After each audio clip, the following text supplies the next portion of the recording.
పెరుగుదల అనేది మిగతా రాష్ట్రాలతో పోలిస్తే మనం ఎందుకు పెరగడంలా? కారణం రాష్ట్రానికి సంబంధించిన ఆదాయాలు రాష్ట్రానికి రావడంలా. రాష్ట్రానికి సంబంధించిన ఆదాయాలు పక్కదోవ పట్టి చంద్రబాబు నాయుడు గారి జూబిలీకింత, ఆయనకు సంబంధించిన ఎమ్మెల్యేలకింత, ఆయనకు సంబంధించిన బెనామీలకింత అందరూ పంచుకుంటా ఉన్నారు. దోచుకో పంచుకో తినుకో అన్నట్టుగా. రాష్ట్రానికి సంబంధించిన ఆదాయాలు ఇసుక తీసుకున్నా, మట్టి తీసుకున్నా, సిలికా తీసుకున్నా, లాటరైట్ తీసుకున్నా, గ్రనైట్ తీసుకున్నా, లిక్కర్ మాఫియా ద్వారా లిక్కర్ ఆదాయం తీసుకున్నా, లేదా ప్రభుత్వ భూములు ఎడాపెడా నచ్చిన వారికి నచ్చిన రేటుకు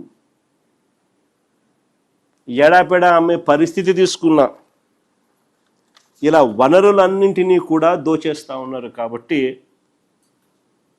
రాష్ట్రానికి సంబంధించిన ఆదాయాలు రాష్ట్రానికి రావడంలా. మరోవైపు చూస్తే ఆయనకు విమానంతో పాటు ఒక హెలికాప్టరు, ఆయన కొడుక్కో విమానం, ఆ విమానంతో పాటు ఒక హెలికాప్టరు, తర్వాత ఆయనకు మద్దతు ఇస్తూ ఉన్న ఆయన గారి డిప్యూటీ సీఎం పవన్ కళ్యాణ్ గారికి ఆయనకు ఒక విమానం, మళ్ళీ ఆయనకు ఒక హెలికాప్టరు, అందరూ గాల్లోనే. ముఖ్యమంత్రి గారు కొడుకు ఒక పూట విజయవాడలో ఉంటే మరో పూట హైదరాబాద్లో ఉంటాడు, ఇంకో పూట ఈ కొడుకు క్రికెట్ మ్యాచ్ కోసం పక్క దేశం వెళ్ళి కొలంబోలో మ్యాచ్ చూస్తాడు రాత్రికి, మరుసటి రోజు ఉదయం మళ్ళీ విజయవాడలో ఉంటాడు, మళ్ళీ ఆ సాయంత్రం విజయవాడ నుంచి ఢిల్లీకి పోతాడు. అంతే, ప్రైవేట్ విమానాలే. దేశంలో బాధ్యతాయుతమైన పదవుల్లో ఉన్న వాళ్ళు ఇలా జల్సాలు చేసిన సంబరాలు ఎక్కడైనా ఉన్నాయా? కొలంబోలో మ్యాచ్ ఆడతా అంటే ఈయనకేం స్వామి, నాకు అర్థం కాదు. ప్రైవేట్ ఫ్లైట్లో కొలంబోకు పోయి మ్యాచ్ చూస్తాడు. ఈ టీవీ చూస్తే కనపడదా మ్యాచ్?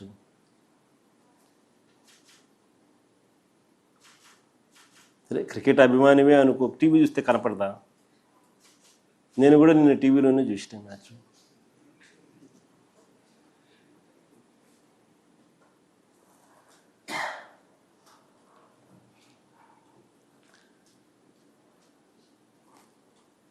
రాష్ట్ర ఆదాయాలు ఎలా పెరుగుతాయి? ఇక రాష్ట్ర అప్పుల విషయంలోకి వస్తే మళ్ళీ అవే గోబెల్స్ ప్రచారాలు. చంద్రబాబు నాయుడు గారి నైజం నిజంగా కుక్కతోక వంకరే. అంటే ఎన్నిసార్లు మనము చెప్పినా కూడా ఎందుకయ్యా అబద్ధాలు చెప్తావు, వాస్తవాలు ఇవి, ఇదిగో వాస్తవాలు అని మనం ఎన్నిసార్లు ప్రజెంటేషన్ ఇచ్చినా, ఎన్నిసార్లు మనం సాక్ష్యాలు ఆధారాలతో సహా చెప్పినప్పటికీ కూడా అవే గోబెల్స్ ప్రచారాలు, అవే అబద్ధాలు రిపీటెడ్గా. కుక్కతోక కూడా ఎప్పుడైనా మీరు గమనించే ఉంటారు. దాన్ని కరెక్ట్ చేయడానికి నువ్వు ఇటు చేయండి, అది మళ్ళీ ఆయనకి వెళ్ళిపోతుంది. అందుకనే సామెత కూడా అంటారు కుక్కతోక వంకర అని. చంద్రబాబు నాయుడు గారి నైజం కూడా కరెక్ట్గా అంతే. మొన్నటి బడ్జెట్ ప్రసంగంలో కూడా ఏకంగా 9.74 లక్షల కోట్లు అప్పులు మేము మిగిల్చామంటారు. బడ్జెట్ ప్రసంగంలో వీళ్ళన్న మాటలు అసలు నిజాలేంటో తెలుస్తాయని, రాష్ట్రానికి సంబంధించిన అప్పులు ఎంతుంటాయో రాష్ట్ర ప్రజలకు ఎక్కడ తెలిసిపోతుందేమోనని ఏకంగా బడ్జెట్ పేపర్స్లో అప్పులకు సంబంధించిన టేబుల్ వాల్యూమ్ నెంబర్ 6 ఈ బుక్లో ఉంటుంది. వాల్యూమ్ నెంబర్ 6 బుక్లో దీనికి సంబంధించిన టేబుల్ పూర్తిగా ఎత్తేసారు, కనపడదు. ఇది ఎప్పుడు జరగదు మామూలుగా. నేను ఆశ్చర్యంగా చంద్రబాబు నాయుడు గారిని ఒకటే అడుగుతా, అయ్యా చంద్రబాబు నాయుడు గారు ఇక్కడ దాచిపెట్టవచ్చు, కానీ మీరు ప్రజెంట్ చేసిన మీరే, చంద్రబాబు నాయుడు గారు ప్రజెంట్ చేసిన మీరే మీ తొలి బడ్జెట్, అప్పటికి ఇంకా ఇంత తెలివితేటలు ముదర్రా. ఈయన ప్రజెంట్ చేసిన 2024-25 బడ్జెట్ డాక్యుమెంట్స్లో క్లియర్గా అప్పు ఎంత ఉంది అని, రాష్ట్రానికి సంబంధించిన అప్పులు ఎంత ఉన్నాయని చెప్పి రాసినాడు. పోనీ CAG, comptroller and audit general, వాళ్ళు 23-24 లెక్కల్లో కనిపిస్తుంది. వాళ్ళు 23-24 లెక్కలు మరుసటి సంవత్సరం ఇస్తారు. 23-24కు సంబంధించిన లెక్కలు 24-25లో వాళ్ళు రిలీజ్ చేస్తారు. కాగ్ లెక్కలు, ఆడిటెడ్ లెక్కలు.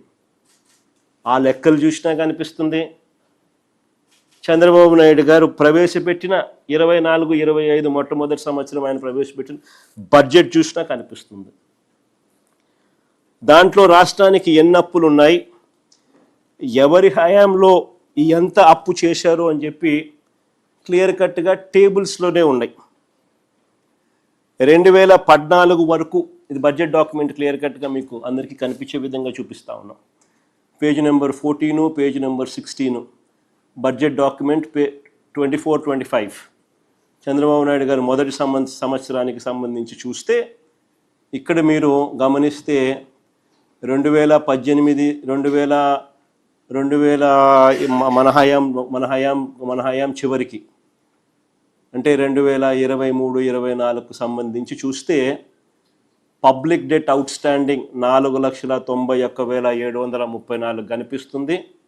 తర్వాత state guarantees government guarantees out standing అనేది పేజ్ నెంబర్ 16లో కూడా 23-24లో మరో 1,54,797 కోట్లు కనిపిస్తుంది. అంటే ఈ రెండు కలిపితే రాష్ట్రానికి సంబంధించిన వైఎస్ఆర్సీపీ ప్రభుత్వ హయాం ముగిసే నాటికి రాష్ట్రానికి సంబంధించిన అప్పులు ఎంత అని చెప్పి, సిమిలర్లీ చంద్రబాబు నాయుడు గారి హయాం ముగిసే నాటికి అంటే వైఎస్ఆర్సీపీ అధికారంలోకి వచ్చే నాటికి, చంద్రబాబు నాయుడు గారి హయాం ముగిసే నాటికి చంద్రబాబు నాయుడు గారి హయాంలో రాష్ట్రానికి సంబంధించిన అప్పులు ఎంత అని చెప్పి అవి కూడా రాస్తారు. 2018-19కి సంబంధించి పబ్లిక్ డెట్ అవుట్ స్టాండింగ్ 2,57,000 చిల్లర కోట్లు అక్కడ కనిపిస్తుంది. పేజ్ నెంబర్ 14లో గవర్నమెంట్ గ్యారంటీస్ అవుట్ స్టాండింగ్లో 2018-19కి సంబంధించి 55,508 కోట్లు ఇక్కడ కనిపిస్తుంది. ఈ రెండు యాడ్ చేస్తే చంద్రబాబు నాయుడు గారి హయాంలో వైఎస్ఆర్సీపీ ప్రభుత్వం రాక మునుపు 3,90,247 కోట్లకు చంద్రబాబు నాయుడు గారి హయాంలోనే అప్పులున్నాయి. చంద్రబాబు నాయుడు గారు ఇదే విధంగా కింద కాగ్ లెక్కలు చూసినా కూడా ఇదే విషయాలే మీకు కనిపిస్తాయి. 2023-24లో ఒక 3,000-4,000 కొంచెం తక్కువ కనిపిస్తుంది, బట్ అదర్వైజ్ కాగ్ లెక్కలు కూడా అవే కనిపిస్తూ ఉన్నాయి. వైఎస్ఆర్సీపీ హయాంలో ఎంత అప్పులు జరిగినాయి, చంద్రబాబు హయాంలో ఎంత అప్పులు. 2014 వరకు రాష్ట్ర విభజన తర్వాత అన్ని రకాల అప్పులు చూస్తే రాష్ట్రానికి ఉన్న అప్పులు 1,40,717 కోట్లు. ఈ అప్పు కాస్త